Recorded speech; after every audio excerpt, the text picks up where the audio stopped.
Welcome to Unfuck Your Money, where busy high achievers transform their money anxiety and trauma into clarity and abundance. I'm your host, Nadine Zarmot, financial empowerment coach and somatic practitioner, and I've helped my clients receive tens of thousands of dollars of financial stability safely in their nervous system. I've also helped them pay off crushing debt, all without guilt, people pleasing, or fear through my unique nervous system healing approach. If financial freedom, spaciousness to travel, spending money without guilt is what you desire, then let's tune in. Welcome back, my love. I'm so glad that you're here. So, when it comes to money and managing your finances, you don't need to feel guilt or shame for not having it all together. And I think the dissonance actually comes from this. Deep down, you know you are smart and capable enough when it comes to money, yet your money still feels like it's beyond your control. Hell, I've even helped clients who are financial professionals, CPAs, accountants, CFOs for large corporations. I've had them come to me with this very problem. Money is tricky. It's never about the money. There is always deeper emotional layers buried in our subconscious that are underneath our money habits, especially the habits we wish to change. I've worked with hundreds of people and they all share these experiences, so rest assured you are not alone in feeling this. So, before diving into the math side of money, I always like to encourage my clients to look at the deeper meaning they subconsciously hold about money. I facilitate that through many tools. For example, through somatic experiencing, working with money archetypes, and all this. And after we address these archetypes or the parts of us that make money mean different things about our worth, we then later talk about money systems and how to address money goals in a way that heals the old hardwired meaning of money that was absorbed by our nervous system from childhood and even before birth through our lineage, what IFS would call legacy burdens. Before we dive into today's episode, I want to acknowledge and address the different parts of you that I suspect are now emerging. Maybe there's a part of you that's excited to dive into this episode to find out more about this topic. And at the same time, there might be a part of you that is not interested or even feeling anxious about it, and a part that's feeling shame, guilt, or even anxiety. I want to start off by saying that every single one of these parts is welcome. Every single one of them. And yes, it is absolutely common to have different parts of you that hold contradicting money beliefs. But for now, I'd like to address the parts of you that are perhaps feeling nervous, ashamed, or apprehensive about what's to come. These parts are important and they have a valid protective reason for being present in this money conversation. But for now, let's thank them and ask them to step aside so you can receive this information without judging yourself. So, across the years, I have seen 6 underlying reasons why a self aware high achiever like you feels a little bit of financial chaos, let's say. And I'd pay attention. I'd like to encourage you or invite you to pay attention to all 6 of them because what happens oftentimes is that clients have a blend of 2 or 3 or even more of these, what we call subconscious blocks. I think of these blocks like pulling a weed, for example. Yesterday, I just pulled a weed that was a couple of inches above the ground, and the roots were like 4 feet deep. I kept pulling and pulling because, if you just cut off what's on the surface and the roots are still there, the weed will grow back in no time, maybe even the next day if you're in Albuquerque, New Mexico, like I am. And this is why I believe in a root cause method for pesky money habits. So let's dive in. Reason number 1. You've had negative experiences with money in the past, whether it was in childhood or later years. Some event happened that made your nervous system register or even flag money as unsafe or that you cannot trust yourself with money. So now you find yourself avoiding it because it feels heavy, scary, or even highly overwhelming or triggering. What's underneath this block is usually a feeling of shame or guilt, and sometimes these feelings are a mask for fear. So, for example, if you have a job where you're taking care of other people's money, but you can't bring yourself to take care of your own, there's nothing to be ashamed of. That's just because money currently is overwhelming your system. In other words, your system doesn't have capacity to look at your own finances. Another reason why people avoid their finances is because they are in debt and they're ashamed of it.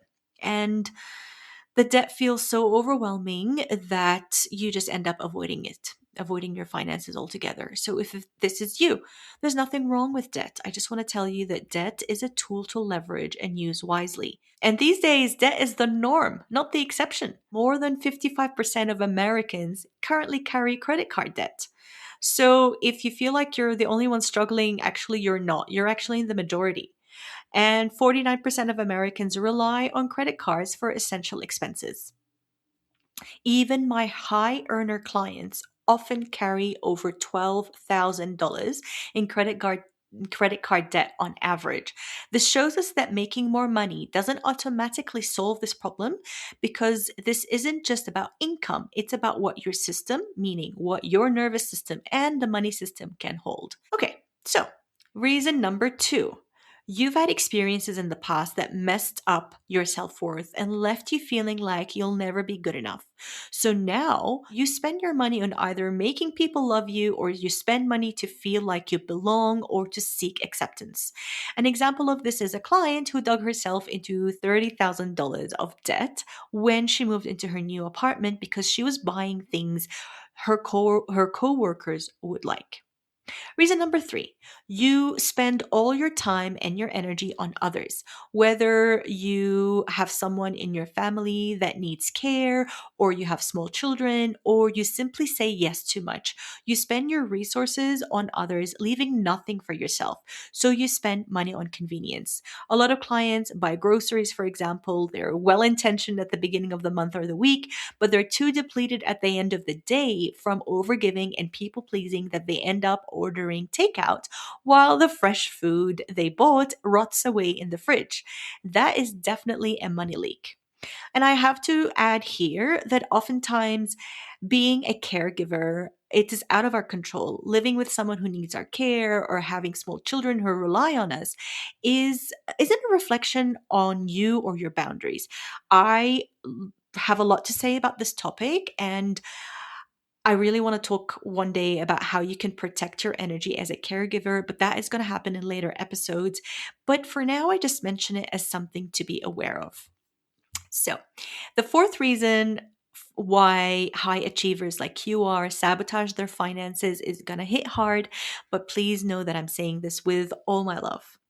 Reason number four why your finances feel chaotic is because you self soothe your feelings of anxiety or your cravings for safety through buying things. In other words, you use money to regulate your emotions. Whether it's I deserve this spending after a stressful day or a big emotional purchase after, something stressful happens. I mean, I am guilty of this for sure. Anytime I feel anxious, I find myself stockpiling on groceries. I have also seen this time and time again in clients. It is so, so common. So, tell that part of you that feels ashamed to not feel ashamed because it's so common that I actually created a self-paced course on this specific money block. It's called Empowered Spender. It's right there on my website if you're ever interested. Reason number four, high achievers sabotage their finances is because you often try to organize your finances in the wrong way. You try to rein in your financial chaos using rigid rules and budgets, even criticizing yourself every time you spend money on yourself, which adds more pressure and burnout, shame, and guilt into your life. You track everything obsessively until you burn out. Okay, so perhaps the money system you're choosing isn't wrong per se, but it might be wrong for you. It might be wrong for your current capacity in your nervous system, it might be wrong for your current life stage. So when I say it's the wrong system, I mean it's the wrong system for you, for your capacity. So what actually happens when our finances are all over the place, and then we try to rein things in using budgets and self-criticism and judgment, is what causes what I call a binge and restrict cycle with money. We hold it in together too tightly until we explode and find ourselves spending money um a lot. So we then feel like crap and try to hold it together and repeat this pattern over and over again. Reason number six is having money fills you with such guilt and shame, it burns a hole in your pocket. You despise the capitalist system, and a part of you refuses to participate in it, so you avoid money entirely or you spend it all because you don't want to have it or you want to avoid feeling responsible with it. So, no, you are not bad with money. You're operating in a system that creates pressure. The outer system that we're living in is creating a lot of pressure for all of us, but that's something that we pretty much cannot control. So, in these episodes, I like to talk about things that we can control, which is your nervous system and your capacity. So I'm not going to sit here and tell you all you need to do is regulate your nervous system so you can attract more money or be better with money. That's not the case. Breathing exercises and all these nervous system regulation exercises are wonderful, but they're just part of the picture. Okay, I've been seeing this a lot online, that all you need to do is, all the reason why you're financially chaotic or you're bad with money is because you have a dysregulated nervous system. I mean, who doesn't have a dysregulated nervous system these days? The reason why I choose to talk about nervous system capacity is that it's something that we can actually train. There's a lot of factors that really, really can impact your finances, especially in this day and age. But many of them we cannot control. But what we can control is how we respond to them and how much capacity. Again, that word is so important, but so nuanced. How much capacity we have to not only feel safe with it, but manage it. Okay, so in reason number five, we talked about having the wrong money system. So, for example, when clients come and work with me, I eventually teach them a money system called the bucket system, which maybe you're familiar with. But sometimes the bucket system is a little bit too overwhelming for the client.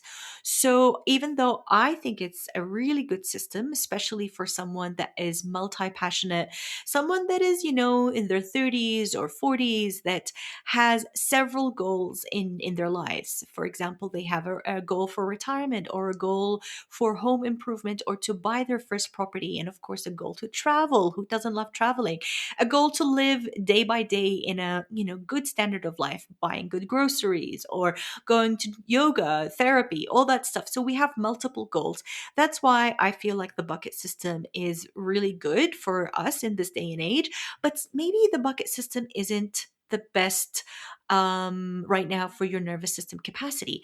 I worked with a lovely, lovely client who it took her 2 years to set up her buckets. She messaged me, I think it was a month ago, saying, Nadine, I got she calls them pots, bless you.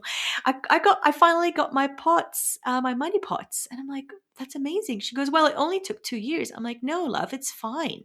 This is what you had capacity for, and we built it slowly. It wasn't a question of like, you're bad with money or your brain doesn't get it. It's just a question again and again and again, how much capacity you have in your life right now. And we're all carrying a lot of things to be honest, like, and circling back to reason number three, or which was, is it number three?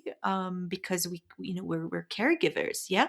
We spend all our energy on others. Like maybe you're in a phase in your life where somebody is sick or you're starting your business, thinking about a business or starting a new job. Same, something that requires more care than usual, or your kids are still young, they're still in kindergarten or they're newborn. That doesn't reflect anything about you or your boundaries. Again, I say this because I want you to feel less shame about any of these 6 reasons that, I bring up here. I bring up these reasons because I want you to know that you're not alone. Okay, so let's recap real quick. Reason number one, having negative experience with money in the past. Whether it's because maybe you grew up in maybe in poverty, or you made bad financial decisions and it makes you feel like money is not for you, or you can't be trusted with money. Reason number two is having experiences that messed up your self-worth, so you spend money to seek a feeling of worth, or a feeling of safety with certain people, like my client who spent a lot of money because she wanted the approval of her new coworkers. Reason number three is you are depleted resources wise, so you spend money to actually find convenience. Reason number four is because you were never taught to regulate your emotions, so you spend money, you use money to regulate how you feel. Reason number six is you're trying to force yourself to organize your finances in a way that doesn't suit your lifestyle or your nervous system capacity at the moment. And reason number six, that was five. Six is because money fills you with guilt and shame, so you don't want anything to do with it. So, if one or more of these patterns resonate with you, I hope you know that you're not alone. I get it. You're safe with me. I actually have seen it all and even experienced every single one of these reasons myself. And if you're curious about your personal money blocks, and if you want my help transforming your money anxiety into abundance, I invite you to book a one-on-one money archetype session with me. These are my most popular calls where we will identify your top money blocks and blind spots, and you'll receive a full personalized plan for your financial goals. I currently have 2 spots available for this month. These always go fast, so if you feel aligned with this call and you feel a calling to book this call, click the link in the show notes to claim your session. I look forward to helping you. Thank you for tuning in to Unfuck Your Money. If this episode was helpful to you, I'd love to send you a free gift. Leave a 5-star review and send a screenshot of it to @Nadine Zumot on Instagram, @NADINEZUMOT, or use the link in the show notes, and I'll personally send you my Financial Freedom Starter Kit as a thank you. It's a powerful resource that I designed to help you start feeling more in control of your finances, no matter where you are right now. Every review helps. It helps me reach more high achievers who desire financial freedom. So click, subscribe, and download a few more. I'll see you in the next episode. Thank you for now. Bye.